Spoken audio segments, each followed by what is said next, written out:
The broadcast is now starting. All attendees are in listen-only mode.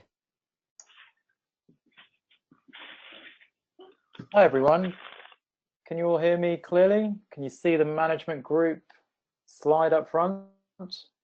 I'll give everyone a minute or so to connect and to get used to the webinar software, and we'll start to introduce ourselves in a minute or so.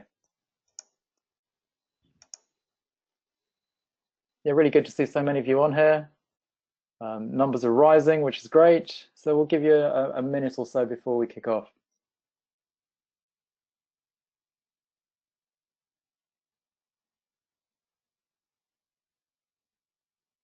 Okay, so whilst everybody's doing that, I will start.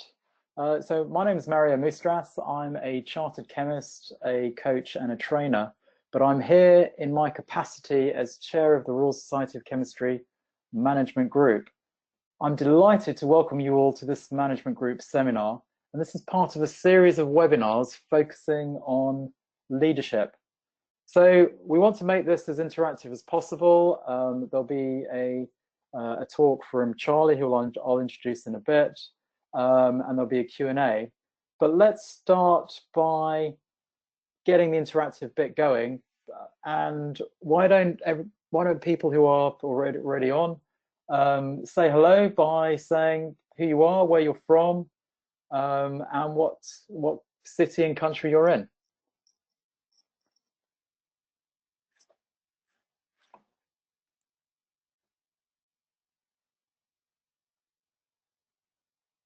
So I'll give you all a few seconds to type that in.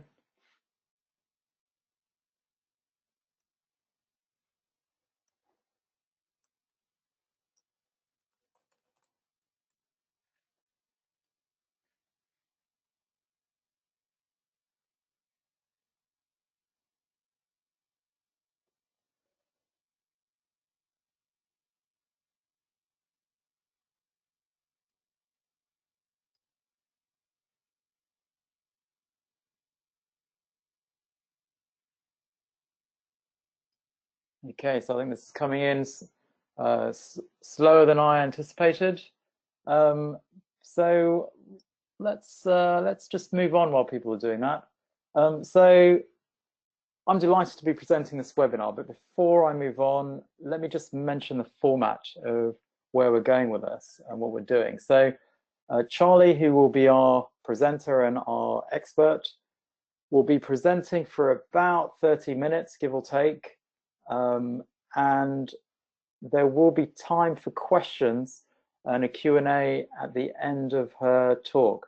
There will be polls throughout her presentation. So do be as interactive as possible, and we will look forward to having for me, I think the most valuable bit of some of these webinars is the Q&A at the end, where you get the opportunity to ask us or the presenter some questions. So let me introduce you to our presenter for today, Charlie Ashley Roberts, and let me say a couple of words about her. So Charlie is a careers and transitions coach, and she is the owner of her own company, Your Time to Grow. She was, just to give you a bit of background on her, she was made redundant in 2009 from the pharma industry, and then started a career in careers advice and started to work for the Royal Society of Chemistry. So before she started her own company, she spent 8 years supporting members within the Royal Society of Chemistry and supported over 4,000 people and helped them with their career strategies and also helped them to change their careers and to look a bit more deeply in terms of what they do. I certainly have spoken to a number of people who worked with Charlie from the Royal Society of Chemistry and beyond, and she really is a real expert and a great person to work with if you're looking at careers, a careers coach. So Charlie started her coaching career in 2015, set up her own business, and her passion is to collaborate with women to enable them to realize their potential. So also just wanted to say that this talk is being recorded and will be sent out to people within a couple of weeks. Those who are on this live, as well as those who are not, and there will be polls throughout the presentation. So let me start the proceedings and welcome Charlie and ask Charlie to start her talk. So Charlie, over to you. Thanks, Mario. It was a very kind introduction. So just as an aside, I've just been called by the school and had to go and collect my 5-year-old who's not very well. So there was a little kind of sniffing person next to me in case anybody wonders what the snuffling is. And if I have to dash off quickly, which I'm hoping not to do, I will let everybody know. But it's really, really wonderful to be here as we talk about building confidence in your leadership skills.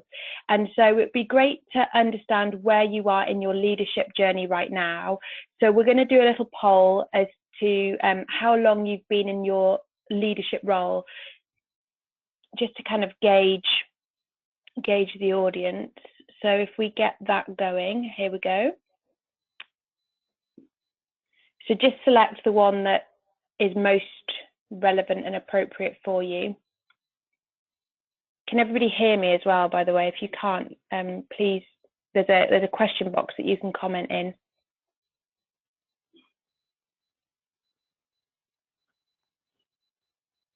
Okay.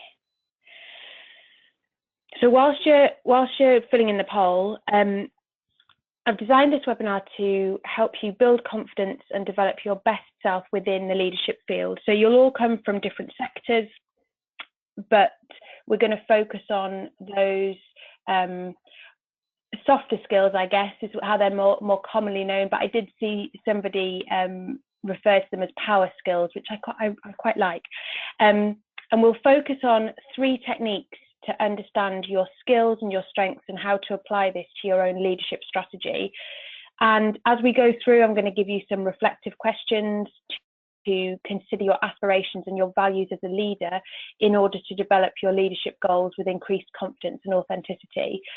It would be really beneficial for you if you could grab a pen and paper or pencil, because there's some exercises that you can do through this webinar live with us. Obviously, you can come back to them, you can not partake now, but it'd be really useful. You will need a pen and paper at some point. Okay, so we can close that poll down. Thanks, Sarah. If people took part, I think they did. Oh yeah, okay, so it's quite evenly matched. So 26% of you have 0 to 1 years, 24% 1 to 2, 20% 2 to 5, 13% 5 to 10, and 17% 10 years plus. So really good mix. That's great. And always, feel free as we go through, if you feel that you can add to any questions asked, feel free to give your knowledge and collaborate on it.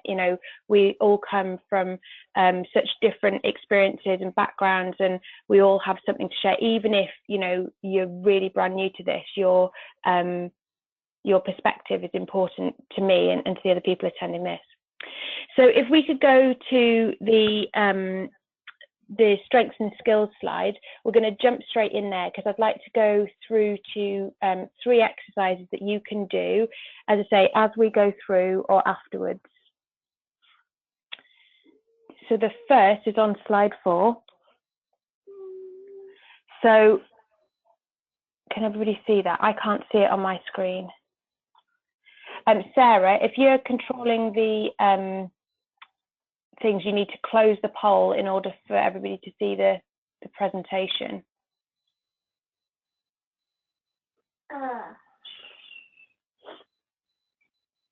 There we are, perfect.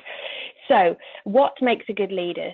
So I'd love you to start. Successful leaders have certain traits, and I want you to just take a couple of minutes to consider the leader or a leader, or maybe 2 who you admire. They can be alive, they can be dead, they can be people you know personally, they might be a celebrity, they might be imaginary. It doesn't actually matter. But just take a minute or two to reflect and think about who your role models are in leadership and why, and also what traits make them a good leader.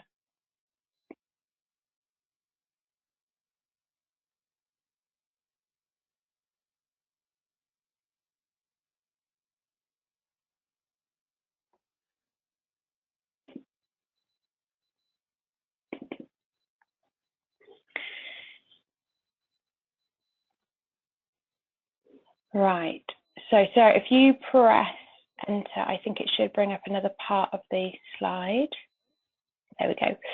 So 2 key areas of personal growth and development are fundamental to leadership success, which is self-confidence and a positive attitude. And self-confident people are usually inspiring. People like to be around individuals who believe in themselves and in what they're doing.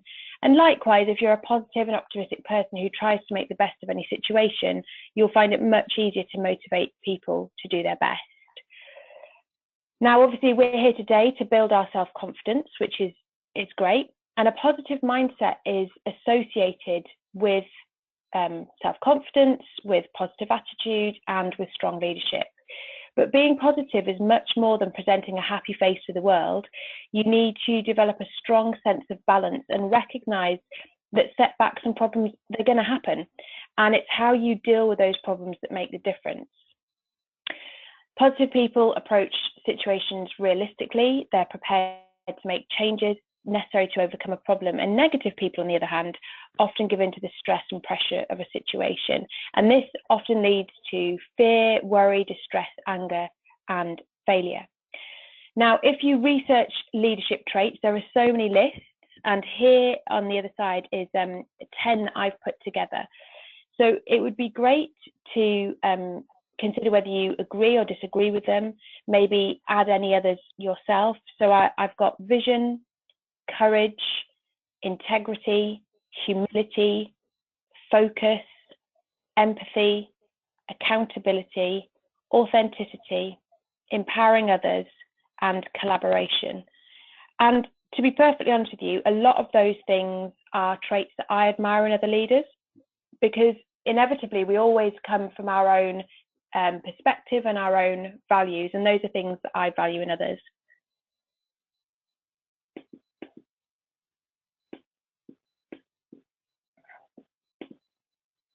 Oh, I've lost my notes. So as I say, today we're here to work on self-confidence, which is brilliant. And I want to just thank you for taking that first step and kind of giving yourself permission to do this and to come along to this and to take part in it and to say, yes, you know, I want to build my confidence in myself as a leader.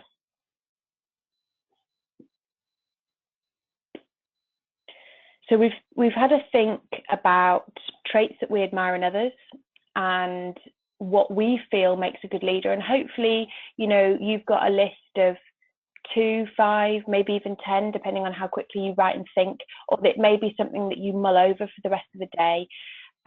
But you'll have a little list by the end of the day of things that you admire. And as I say, they're most likely to be things that are important to you, traits that are important to you, like my 10 are to me.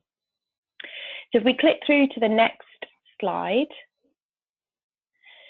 self-confidence is built by mastering significant skills and situations, and by knowing that you can add real value by the work that you do. And one of the best ways to improve your confidence is to become aware of all the things you've already achieved. And to be honest, we're usually pretty rubbish at that. And so I'd like you to do this as we go along, to have a think about what you've achieved in your career and your life, if you want to include it so far. So grab that piece of paper and draw a long line along the bottom. And on that bottom axis, make a timeline. So you can choose, you know, maybe 10 years ago, maybe more, maybe, you know, you want to think about, for those of you who've got more than 10 years experience, maybe go back to that point, you know, when you became a leader.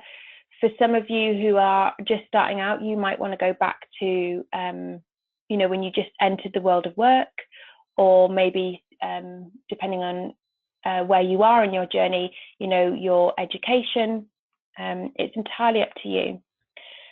So plot that out along the bottom, and then the axis at the top, the other axis, is more kind of where if you maybe you want to put it 1 to 10. So things that you and we're going to think about things that you think are most successful in your life so far.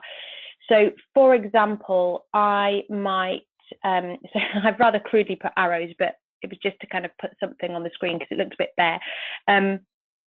So I might say, you know, that first arrow was me being made redundant and choosing a new career. And that was a real high point for me when I started at the RSC. It was the most nerve-wracking and exciting day I'd had ever, I think, at that point. And I was really excited about starting something new and being able to do something that I really felt very passionate about. And then, as you know, you go through, there's bound to be dips, so things that you weren't so happy about, but we're focusing on the successes. So the next success for me would be, it would be a life event for me. It was becoming a mum, and that changed a lot of things for me in terms of what I valued and what became important to me at that point, or what I realized was important to me at that point. And then another arrow for me might be, you know, the building of my business. So I love what I do. I'm really passionate about it. It's growing day by day or week by week. And I'm really enjoying that, but it's still quite new. So it doesn't really matter how you plot or what you plot, but just kind of maybe pick out 3 things in your timeline so far that you're most proud of. And you can put them out of 10 if you want to. You don't have to. So from here, you'll begin to make the most of your strengths and improve your weaknesses. So think about, when you think about that thing, that event in your life that was successful, think about what skills you used. Maybe now, would you do anything different, or would you keep it the same? Or what did you do differently then than you do now? So maybe you were, you know, brimming with the confidence of a 21-year-old just starting out in the world, and now, you know, you don't have that, or you feel that you don't have that. You know, what's changed? What skills do you have now that would have served you back then? And if you're really struggling with this and you can't think of anything, maybe you can't think of any skills that you would use or any strengths that you might have had in those moments, take a break, and not obviously through this webinar, but take a moment and maybe go and ask people who knew you back then, or people who know you now, perhaps for a more recent success, and ask them what they think about your strengths or they think about your skills. And if you're even struggling with a success that you've had, that would also be a good time to maybe go and ask 2 or 3 people you really trust for what they believe has been a success for you. Obviously, they might come up with something different to what you do, but it's a good starting point. Okie dokes. So next slide, please, Sarah. So once we've thought about the traits that we admire in others, and we've thought about when we've been successful in the past and the skills and strengths that we've used then, we can put them all into something called a SWOT analysis, which many of you will have come across, excuse me, and you can use a SWOT analysis for any event in your life, or it's a really versatile exercise. So we're going to use it in relationship specifically to your leadership skills. So taking the strengths that you've already come up with, put them in the top left box. The top right, I don't really like the word weaknesses, but it's very difficult. You know, SWOT works well as a word, doesn't it? So in the top right would be any gaps that you feel you might have. So for example, maybe you feel that you haven't had very much experience in leadership, or maybe you feel like you've only looked after 1 or 2 people. Maybe you've had a career break to go and have kids, and or something else. But they would be gaps that you feel that you might have. Maybe you want to be more assertive. Maybe you want to understand, your leadership strategy better, or you feel that you would benefit from a leadership program. It might be like a physical thing that you can go and do rather than something that's happened or not happened. The bottom left would be any opportunities to build on those skills. So it might be taking on a new role. It might be recruiting or gaining a new team member or a whole new team. It might be receiving a promotion. It could be attending or providing workshops. It might be general experience, mentoring, etc. There are so many opportunities for us to hone our leadership skills. And also, if you're still very early on, and actually if you're at any point, don't forget that you can hone your leadership skills outside of work as well. So if you do any volunteering, maybe you lead a scout pack, or maybe you do things in your spare time. So I lead a running group. They all count as part of your leadership skills. Then the bottom right will be, that's where your threats are. Now, people often think of threats as, someone coming in and taking my job, or someone, something outside of your control. But it can also be things like confidence, or one of my biggest threats in everything I do is procrastination. It's the thing that's going to stop you achieving your goals. It might be a lack of knowledge. It might be, it says I might be experiencing network difficulties. Can everybody still hear me? I don't know if it's, actually, I'm not even sure that's me. I think that might be, anyway. If there's any problems, let us know.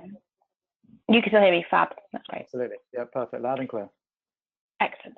So, so that's something that you can, then have in front of you, and you can see where your strengths are, and then you can perhaps think about how you can apply those strengths to minimizing the gaps, to exploiting, for want of a better word, those opportunities, and also challenging those things that are going to stop you achieving your goals.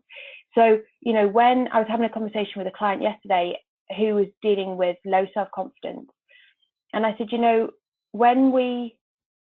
it's not just about saying, oh, I'm confident. It might be taking yourself back and saying, I've done this before.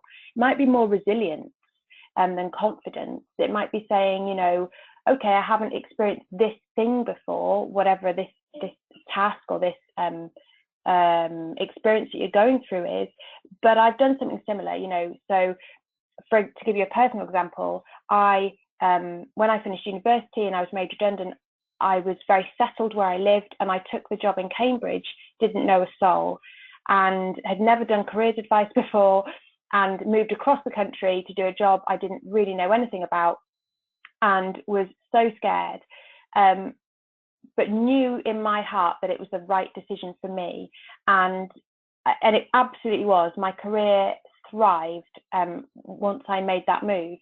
And so now when I have moments and I think, oh no, what if I can't do it? It's too scary. I think back and I think, but I've already done it. I already did the most difficult thing, which was to step out of my comfort zone. And I survived ultimately. Yeah, of course there were ups and downs. There's always ups and downs, but the key is to keep coming back, and that's resilience. Okay, so next slide, very briefly, we're going to think about your leadership strategy. So if we go on to the next slide. So thinking about your strategy for developing your leadership. So how often do you review your progress? What's your mission? So these are the reflective questions I was talking to you about. So this is where coming back to this webinar and listening again is going to be really useful, because you're not going to be able to answer all these questions as I'm kind of talking at you, especially in the next kind of 4 or 5 minutes. But think about, what drives you, what you've learned from previous experiences, and how that will translate to your leadership. Think about how you can use your leadership to shape the culture and the future of your company or your team.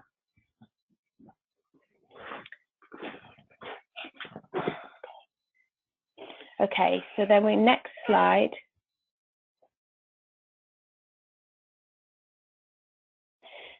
So your values and aspirations. So again, Sarah, sorry, I put lots of kind of header slides in. So next slide. So this one's blank because they're really personal to you. You know, what is important to you isn't important to everybody. So just take a moment and think about what your aspirations are, what your goals are, and what's important. So to give you again a personal example, I have things that are on my values list, such as my family. They're my #1 value. And hold on one second.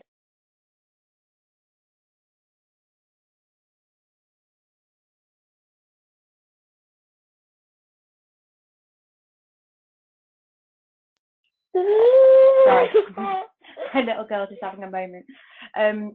Okay, so actually this is a really good example, a real life example.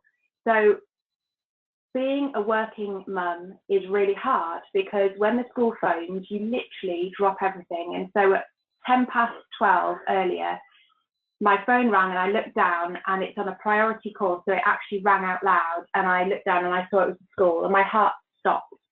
And I thought, oh my goodness, it's the school. So I picked it up and they said, she's not very well, can you come and get her? And I was like, I start a webinar in 15 minutes. But ultimately, I can't leave her there and I have to go and get her and we'll just have to deal with it. And it means that it gets a little bit messy sometimes, but that's how we do it. And it's important to me to be authentic. That's one of my values, and to be honest about it and say, you know, you're really important to me, people who are listening to this webinar, but equally I'm trying to juggle things. So and before I became a mum, that just wasn't on my radar because I didn't have to worry about stuff like that. So I could just be me. And but it hasn't, being a mum hasn't stopped all the other things that are important to me, like development and self-progression and things like that. So, and it's, you know, when we become leaders, we don't stop being ourselves. We don't stop being ourselves. We're just oh.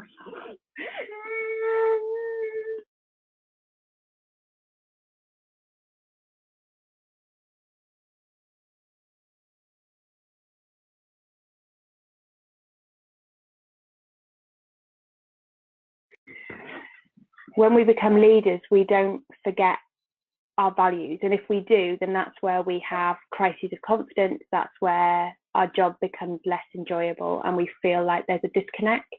And that's something to think about. Okay, so next slide, please, Maestro. Right, I know you don't, babe.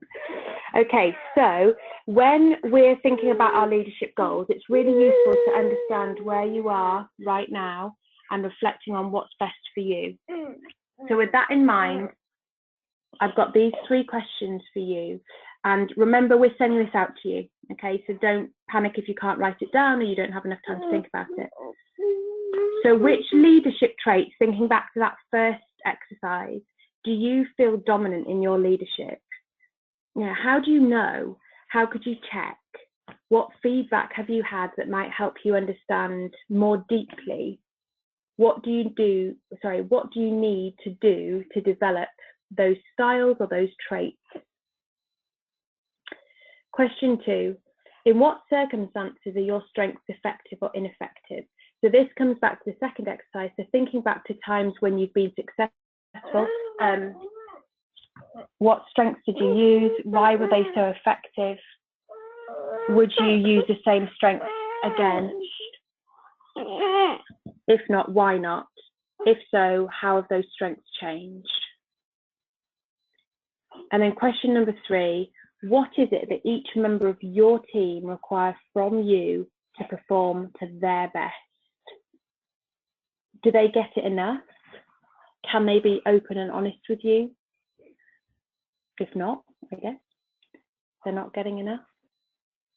How will you know? How could you check?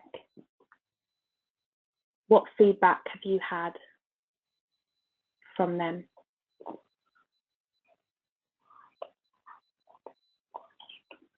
My 5-year-old is quite rightly pointing out I've already asked that question, and she's right. But you know, that's the beauty about questions. They can be applied to different situations.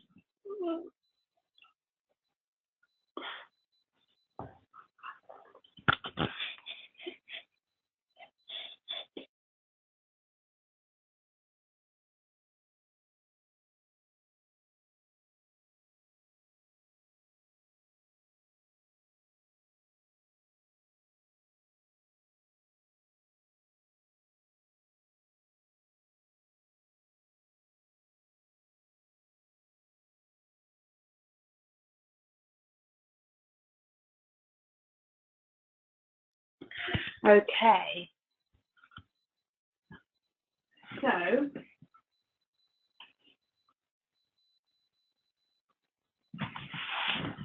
we're on to the last slide, which is the key points.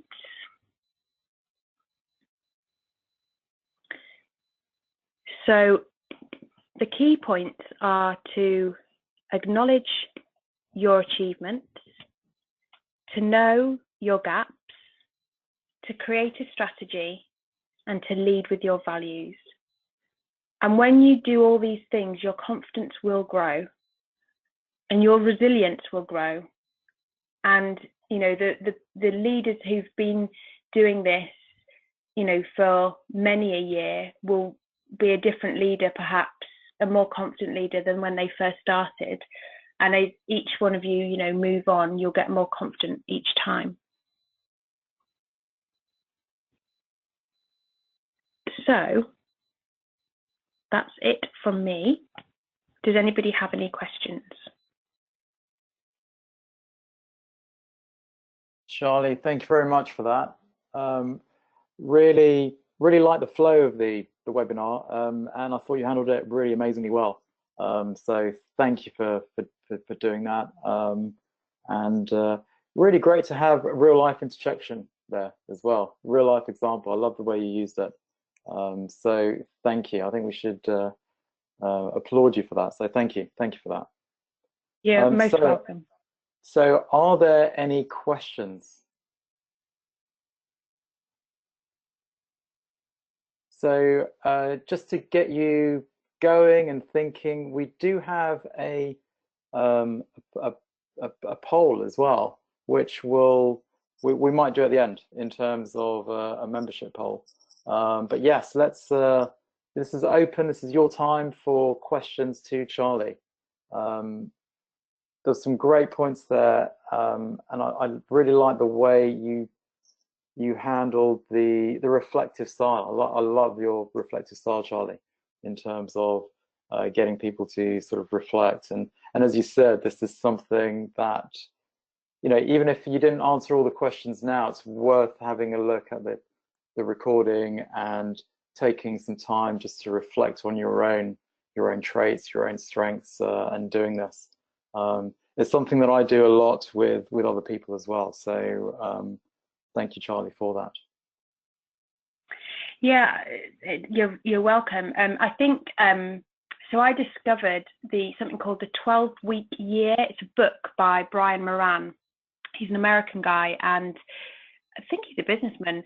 And I discovered it as part of my own development, and it's really transformed the way I've thought about my development, both personal and business development, because it gets you to reflect weekly, which at first seems a really big kind of chore, but actually it's about 5 minutes a week just to say, how did last week go?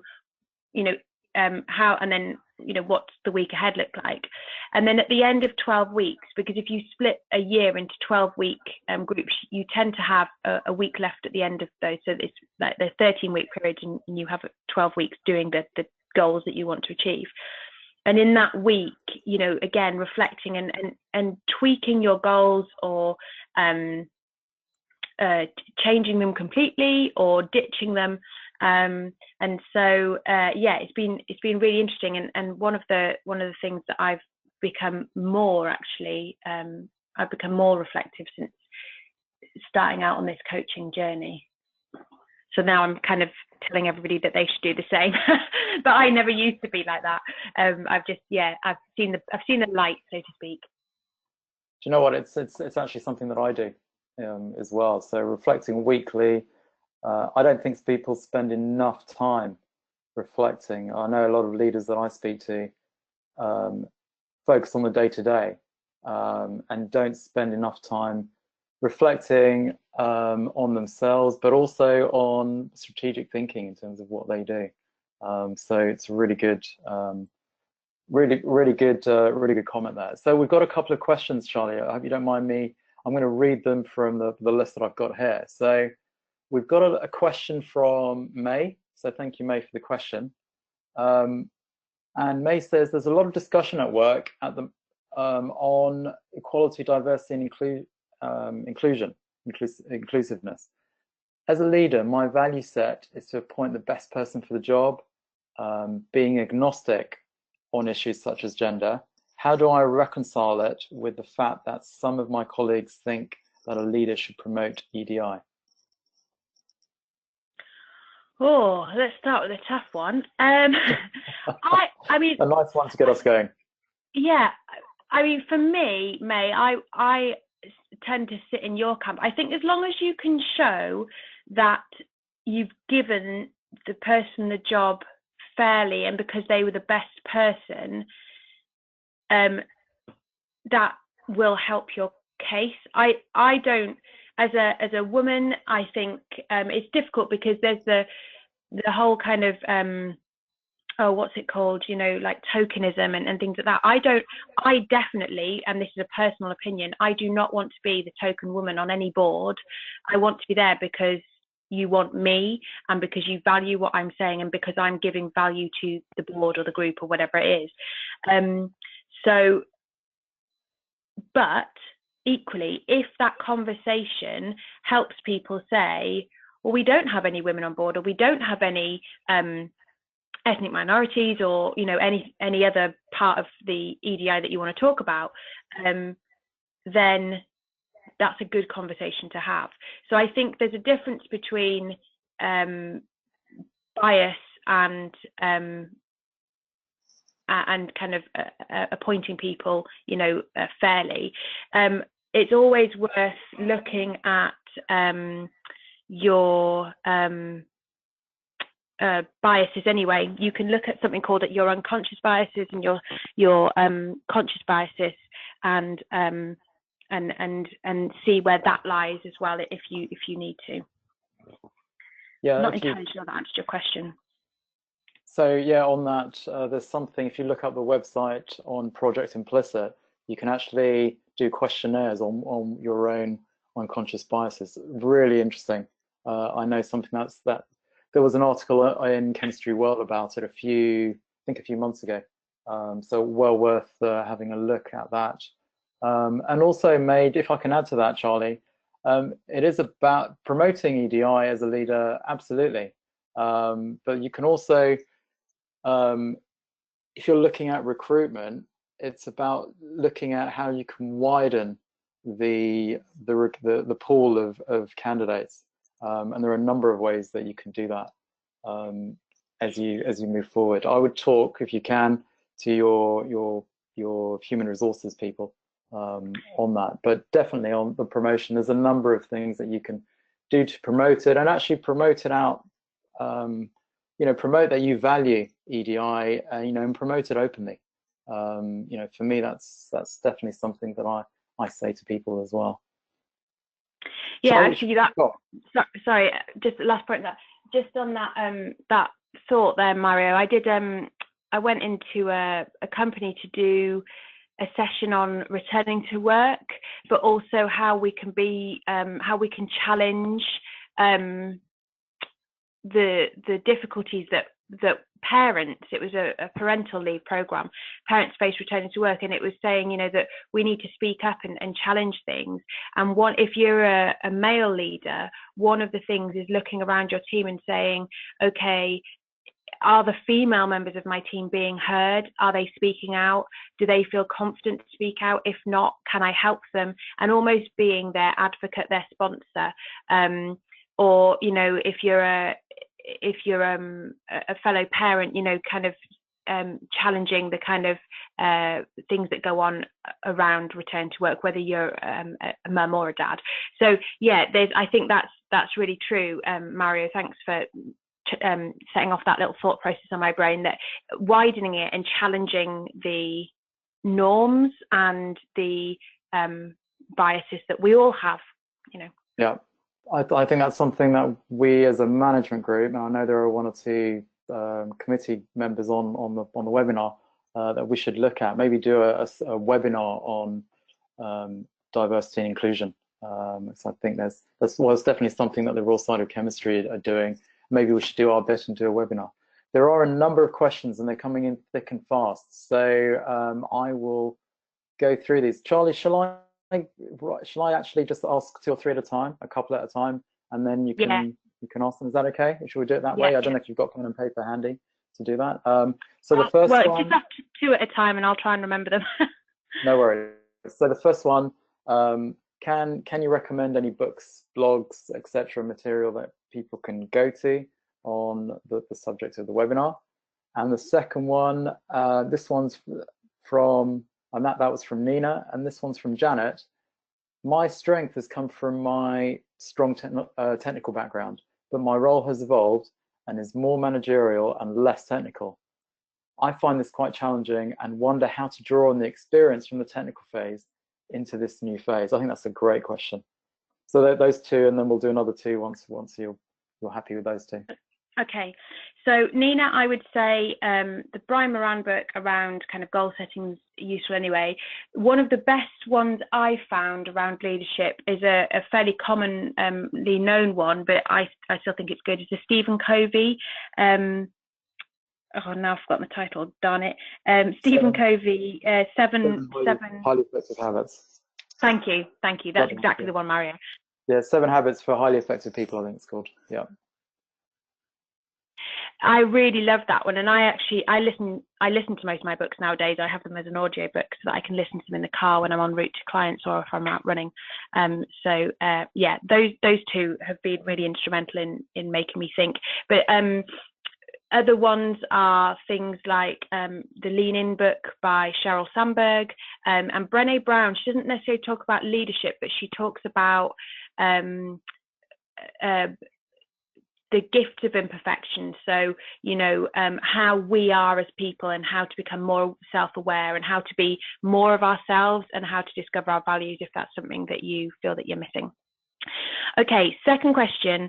I think, let me just, so I can actually see that question. So, no, I can see it. So my strength has come from the strong technical background, but my role has become more managerial.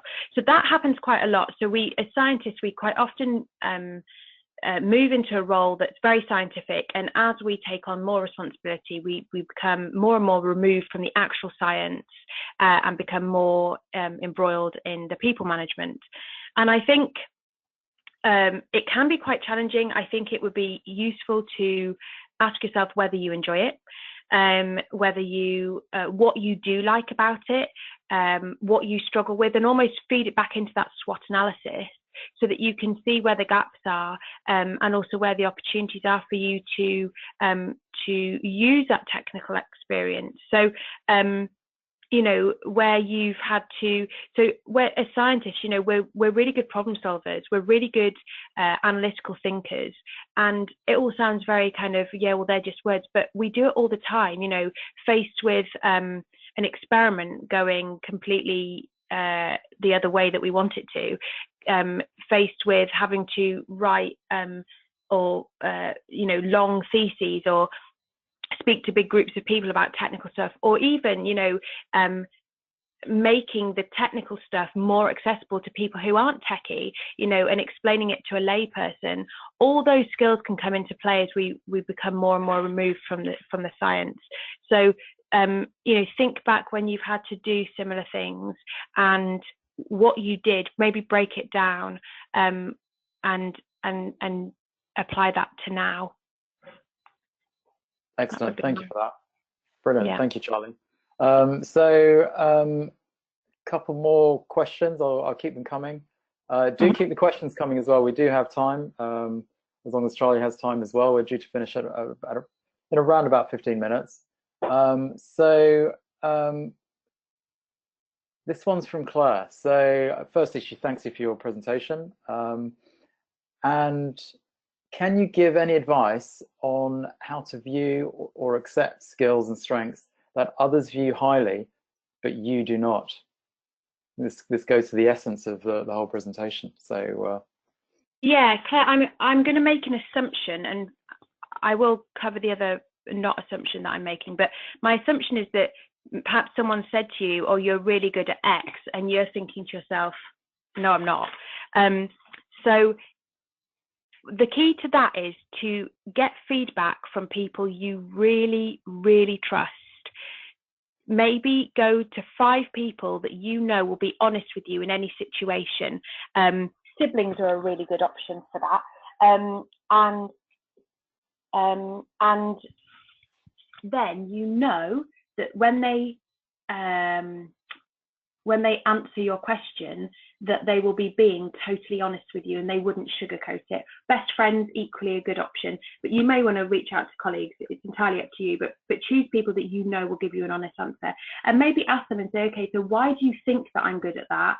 You know, because I totally disagree. So just trying to think if I can give you a personal example. So my other half, he's really resilient, and he's good at almost anything, to an extremely annoying level from my perspective. I'm like, oh, of course you're good at this thing that, you know, you've never even tried before, but he doesn't see it at all. And, you know, and the other, you know, so often I say to him, but you've done it before, you know, do you remember that time that you did this? And he's like, oh yeah, well, that was just a fluke. Well, that comes under imposter syndrome. So if you feel like you are suffering from imposter syndrome, then yeah, the feedback from 5 people is a really good option. If the slightly kind of other option you might be thinking is, well, what if people are saying that that person is a really good leader and I disagree? Well, that's just personal opinion. You don't need to worry about that. excellent, thank you. So we've got well, I don't think I asked the second question, so I'll give you another 2, if that's okay. So from June, as a newly appointed head of department, how do you manage your deputy who had been promised the leadership job? There is latent resentment there, according to this, what June says. Although it would be a really difficult conversation, I would be likely to say, try and sit down with them and don't say anything. You know, obviously, like, you need to start a conversation, but ultimately listen to them. Don't try and interrupt them. Don't try and give them advice. When I'm coaching, and Mario would probably say similar, when people come in and they're really angry or really upset about something, one of the best things you can do is just listen. Let them rant, let them get it all out, because once it's out, you can start dealing with it. And sometimes once it's out, you realize how ridiculous you sound. So when I returned to work, I felt really left out. I felt really left out of the team. I felt like the entire team hated me. I felt like I'd lost my position, and I really resented it. And the new person who had come in to take my maternity leave had stayed on, and I couldn't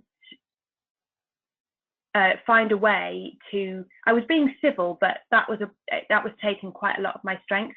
And in the end, I chatted with a coach about it, and she said, well, you know, what do you think they're feeling? And I was like, well, she's probably thinking, you know, Charlie's come in and she's not you know, she's acting like a spoiled teenager is the words I use. And as soon as I said it, I was like, okay, yeah, that's not how I want to be. And it enabled me to see that I needed to change and that the issue lay with me. So it's not your fault that you've taken on this new role and someone else didn't get it. It's unfortunate, and it's a difficult situation to be in, but that doesn't mean that you don't deserve it. It doesn't mean that that they have every right to be angry at you. But it's, yeah, I would chat with them. The other thing you can do is, if you want to, is use the perception exercise. So it's quite difficult to explain, but I'll do my best over this webinar, is that you would have 3 seats. You would sit in the first seat and be yourself and talk about what you're feeling and what you're concerned about and what you're excited about and all those different things. Then you would physically move into the next seat and you would pretend to be that person, talk about what you, i.e. the other person, your deputy, is feeling. So almost be them, talk about what you're resenting, what you're finding difficult, what you need, that kind of thing. And then physically move into the third seat and be an observer. So if you were the observer looking in at this situation, what would you notice? What would you advise? What would you do? So you can do that yourself, or you could help the deputy do it when they are ready to talk about it. It can be quite a powerful exercise. Excellent. So there's a couple more questions. So do keep them coming in as you think of them. So one from Anthony. I'll talk through both of them, both questions. I've heard a lot of good things about the Strength Finder tool. I wondered if you've ever used it and what thoughts you have around how you identify your strengths. And the second question from Brian. How does a leader help team members to change from a negative mental attitude to a positive mental attitude? 2 really good questions. Yeah, great questions. So I've never used the Strength Finder tool, but many of my coaching colleagues do, and they really enjoy it. I think there is you can do some things online without paying, but I could be wrong. But I believe it's a really good way of identifying your strengths. But if you do need to pay and you can't, or you don't want to, whatever, one good way is to talk about or to write down a time when you felt successful, and then go back and analyze it for strengths. So you might say, okay, in that situation I was really resilient, or in that situation I was really empathetic, or whatever, or get someone else to tell you what they think your strengths are, and then maybe think about that yourself.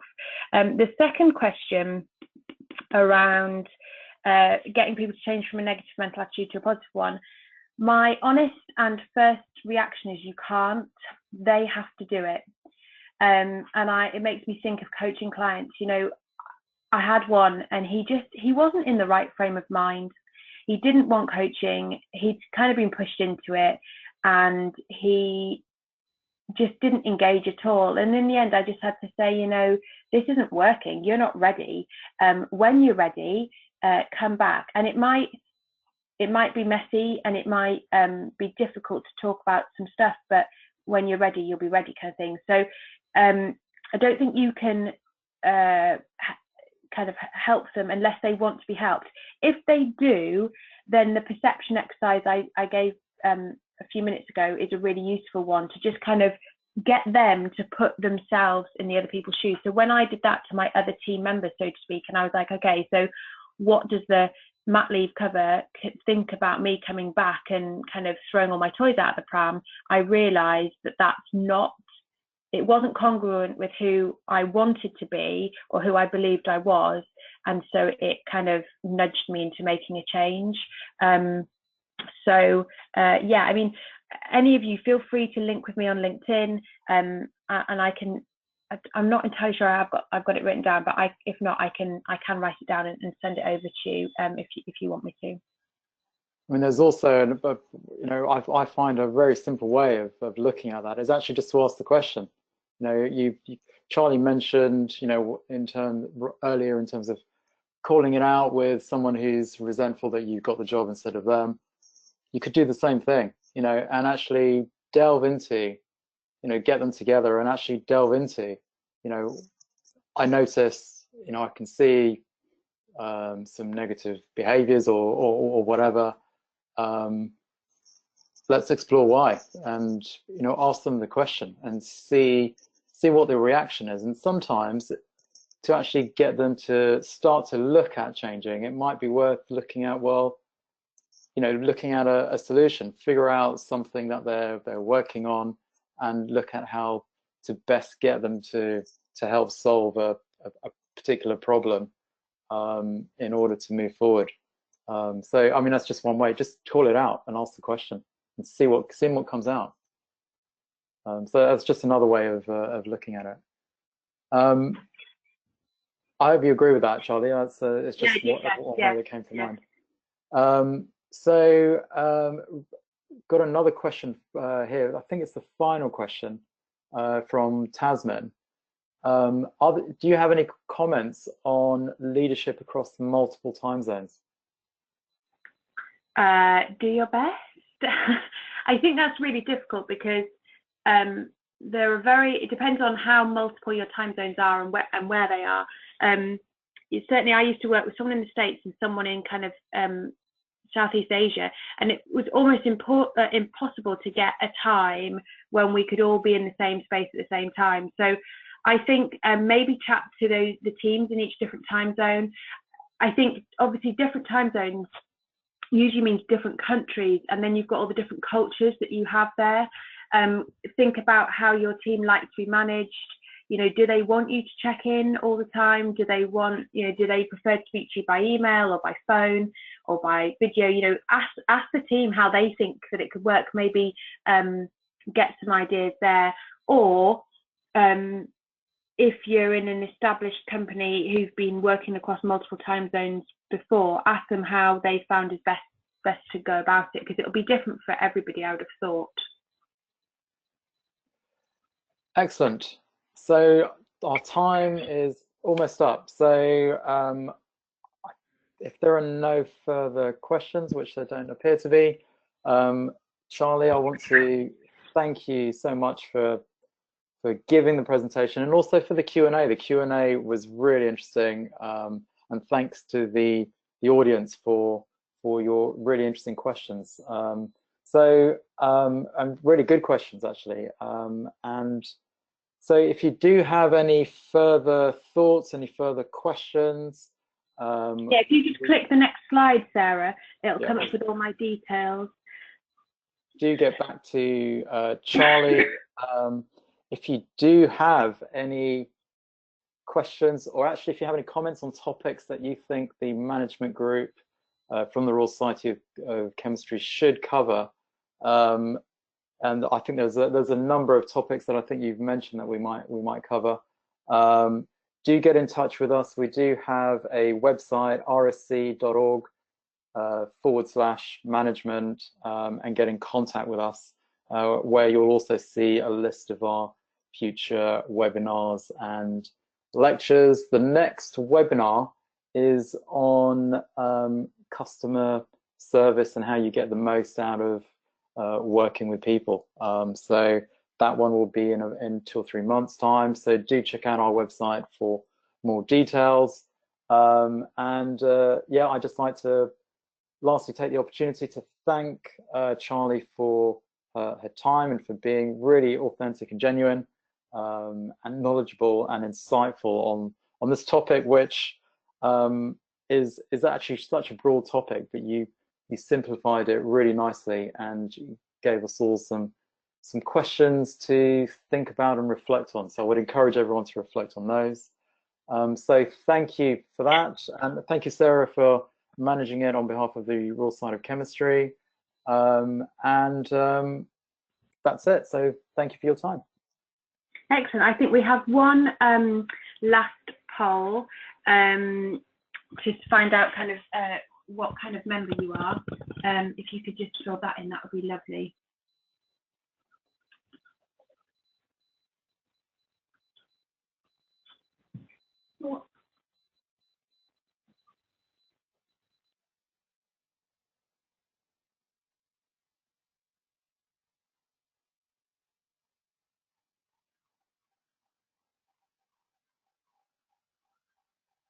Perfect.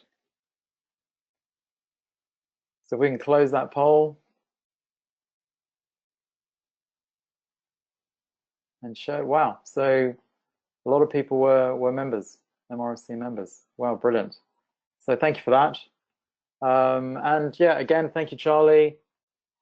Thank you, Sarah, and look forward to seeing you all at the next webinar or lecture.